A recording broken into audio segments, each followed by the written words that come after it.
আপুনিও সোলাৰ লগোৱাৰ কথা ভাবিছে নেকি? আপুনিও সোলাৰ লগাব নেকি? চিন্তা নকৰিব। সোলাৰ বিষয়ে সকলো জনা নজনাৰ প্ৰশ্ন এই ভিডিঅ'টোতে পাব।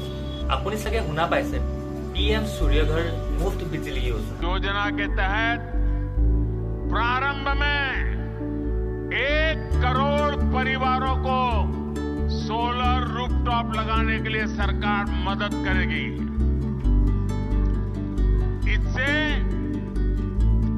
उनका बिजली का बिल भी 0 होगा और साथ ही सामान्य परिवार अपने घर पर बिजली पैदा करके बिजली बेच करके कमाई भी।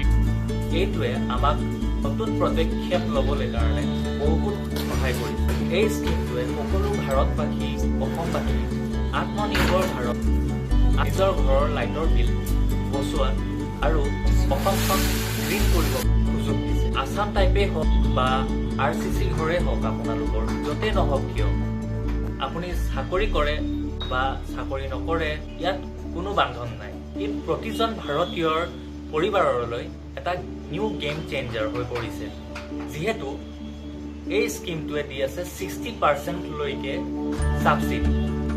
হয়, ঠিক সুধিছে, এই স্কিমটো উপভোগ কৰি আপোনাৰ লাইটৰ বিল 0 লৈকে কটাব পৰা যায়। আপুনি এতিয়া ভাবিছে এইটো কেনেকৈ সম্ভৱ?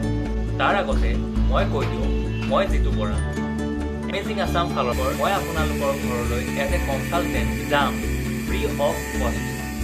হয়, ঠিক হয়, মই আপোনাক শুনিছে, ফ্ৰী অফ কষ্ট মই যাম আপোনাৰ ঘৰ আৰু আপোনাৰ লাগতিয়াল সামগ্ৰীৰ বিষয়ে সমাধান কৰিবলৈ। লগতে যদি আপুনি লয়, আপোনাৰ এপ্লিকেশ্যনৰ পৰা ইনষ্টলেশ্যনলৈকে মই আপোনাৰ প্ৰতিটো খোজেৰে মই আপোনাৰ লগত থাকিম।